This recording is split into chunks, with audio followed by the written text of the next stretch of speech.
আর নমস্কার বন্ধুরা, কইতে পারি আর জন্ম কইতে পারিনি, যখন তখন বলতে পারো না। আমি কি বলেছি? তুমিই তো বলছো প্রথমে বলবে। আমি কইতে পারি, আর তুমি কি আরো? আচ্ছা বেশ। নমস্কার বন্ধুরা, আমি দেবযানী। আমার চ্যানেলে আপনাদের সবাইকেই স্বাগত জানাই। প্রত্যেক দিনের মতো আজকেও কিন্তু একটা দারুণ রেসিপি আমি আপনাদের সঙ্গে শেয়ার করব। আজকে কোনো রান্নার রেসিপি নয়, আজকে আম সংরক্ষণের পদ্ধতি আপনাদের সঙ্গে শেয়ার করব।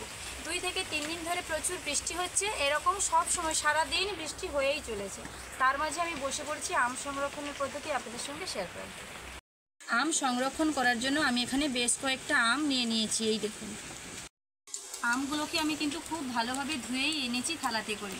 আর বন্ধুরা, এখন কিন্তু আমের দাম প্রচুর কম। বর্ষাকালে কিন্তু প্রচুর আমের সিজন, দাম প্রচুর কম। এই সময় কিন্তু সংরক্ষণ করে নেওয়াটাই ভালো। যখন বেশি দাম হয়ে যাবে তখন আর কিনে খেতে পারবো না। যখন দাম অল্প থাকবে তখন সংরক্ষণ করে কয়েক মাস জুড়ে কিন্তু আম খাওয়া যাবে। আমগুলোকে আমি যে ধুয়ে নিয়েছি, এইবার ভালোভাবে মুছে নেব। আজকে আমি আপনাদের 2 রকমভাবে আম সংরক্ষণ করা দেখাবো। একটা আম সংরক্ষণ করা দেখাবো ডিপ ফ্রিজের মাধ্যমে, আর একটা এমনি ফ্রিজের যে কোনো জায়গায় রেখে সংরক্ষণ কিভাবে করবেন, 2 রকম পদ্ধতি দেখিয়ে দেবো। কিন্তু আমগুলোকে ধোয়ার পর খুব ভালোভাবে আমগুলো কিন্তু মুছে নিতে হবে। আমি প্রত্যেকটা আম ভালোভাবে মুছে নিচ্ছি।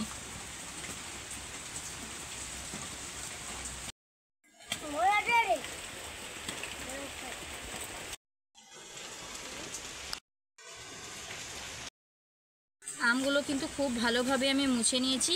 ভালোভাবে লক্ষ্য করে দেখুন, আমগুলোর গায়ে কিন্তু একটুও জল আর লেগে নেই। দাঁড়াও শোনা, বটিতে লেগে যাবে। প্রথমেই আমগুলোকে কিন্তু কাটবো। কাটার আগে আপনাদেরকে প্রথম সংরক্ষণের পদ্ধতিটা বলে দিই। আমগুলোকে আমি যে ভালোভাবে মুছে নিয়েছি, এরপর কিন্তু ফ্রিজের যে সবজি রাখার র্যাক হয়, সেই র্যাকগুলোকে নিয়ে প্রথমে র্যাকের নিচে একটা টিস্যু পেপার দিয়ে দিতে হবে। তারপর পরিমাণ মতো আম রেখে দেবেন। যদি একবার না, একটা লাইন রাখার পর আরও রাখতে ইচ্ছা হয়, একটা লাইনের পর কিন্তু আবারও টিস্যু পেপার দিয়ে আবারও একটা লাইন করে রেখে দেবেন। সব শেষে একটা টিস্যু পেপার দিয়ে সেই সবজি র্যাকটাকে ফ্রিজের মধ্যে ঢুকিয়ে দেবেন। আর যখনই সংরক্ষণ করবেন, আমগুলো একদম ঠেসাঠেসি করে রাখতে যাবেন না, একটু ফাঁকা করে আমগুলো রাখবেন। এটাই কিন্তু সংরক্ষণের প্রথম পদ্ধতি। দ্বিতীয় পদ্ধতিতে আমগুলো কাটতে হবে।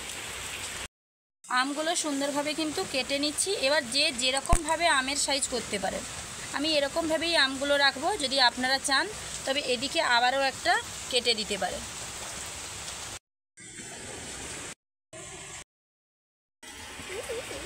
আমি কিন্তু আপনাদেরকে দেখানোর জন্য এই কয়েকটাই আম নিয়েছি, কিন্তু আমার ফ্রিজে 4 থেকে 5 কিলো আম কিন্তু যখন দামটা কম, এই সময় আমি কিন্তু একদম স্টোর করে রেখে দিয়েছি। 4 থেকে 5 কিলো আম আপনাদেরকে দেখানোর সুবিধার্থে অল্প করেই আম নিয়েছি। আমগুলো সুন্দরভাবে কেটে নিয়েছি।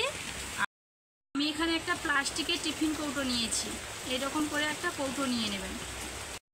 এই টিফিন কৌটোটার মাপ করে কিন্তু আমি একটা পেপার কেটে নিয়েছি। এখানে কিন্তু টিস্যু পেপার দেওয়ার কোনো প্রয়োজন নেই, যেহেতু এটা আমি ডিপ ফ্রিজে রাখবো। ডিপ ফ্রিজে টিস্যু পেপার দিলে পরে কিন্তু আমের গায়ে লেগে যাবে, তাই টিস্যু পেপার দেওয়ার কোনো দরকার নেই। এই পেপারই দিতে হবে। একটু সাইজ করে আমগুলো রেখে দিতে হবে, যতগুলো ধরে। এবারে আবারও একটা পেপার আমি দিয়ে দেবো আমের ওপরে। আমি আগেই বলেছি, যখনই আম সংরক্ষণ করতে যাবেন একদম গায়ে ঠাসাঠাসি করে রাখতে যাবেন না। এর উপরে আবারও একটা লেয়ার করে আম দিয়ে দেব।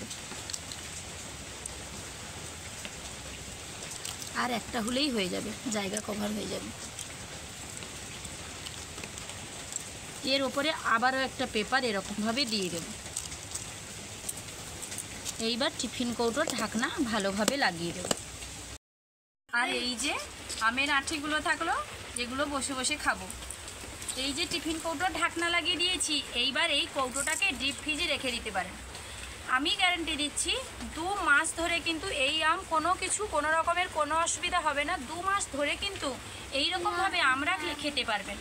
2 মাসের পর ভালো থাকবে কিনা তার গ্যারান্টি দিতে পারছি না, আমি যতদূর জানি ততদূরই আপনাদেরকে বললাম। তো এইবার এটাকে ডিপ ফ্রিজে রেখে দেবেন। আর গোটা আমগুলো যে দেখিয়েছি, ফ্রিজে যে সবজি রাখার ট্রে হয় ওটাতে রাখবেন, বা ফ্রিজের যে ছোট র্যাকগুলো হয়ে থাকে সেগুলোতে রেখে দেবেন। কোনো রকমের কোনো অসুবিধা হবে না। বেটা কিছু বলছো? বলো কি বলছো? আর যদি ডিপ ফ্রিজে রাখবো তাহলে ডিপ ফ্রিজে রাখা তো।